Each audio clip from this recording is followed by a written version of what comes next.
अब ये समझिए कि जो युद्ध शुरू हुआ था उसमें अब सीजफायर हो चुका है। ये पूरे जो ऑपरेशंस रहे हैं इसमें डीजीएमओ की महत्वपूर्ण भूमिका है। सीमा से जुड़े मुद्दे, सैन्य अभियान और उनकी समस्याओं का जो भी मैनेजमेंट होता है वो डीजीएमओ करते हैं और इसलिए युद्ध शुरू होने से लेकर युद्ध विराम और संघर्ष को विस्तार देने और कम करने से जुड़े सारे फैसलों में डीजीएमओ एक महत्वपूर्ण रोल प्ले करते हैं।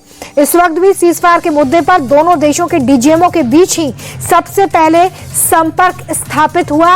पाक डीजीएमओ की तरफ से ये बातचीत शुरू हुई जो कि सीजफायर यानी कि बीच का रास्ता निकालने पर तय की गई और इसलिए डीजीएमओ की भूमिका इस पूरे सीजफायर में बेहद महत्वपूर्ण हो जाती है। लेकिन इस बीच देखिए भारत ने कुछ पहलुओं पर अपनी बात को बिल्कुल क्लियर रखा है। सबसे पहली बात तो यह है कि आतंकवाद के मुद्दे पर भारत जीरो टॉलरेंस की बात कह दी है। भारत ने यह कहा है कि जल और आर्थिक प्रतिबंध जो पाकिस्तान पर भारत की तरफ से लगाए गए हैं वो पूरी तरीके से जारी रहेंगे।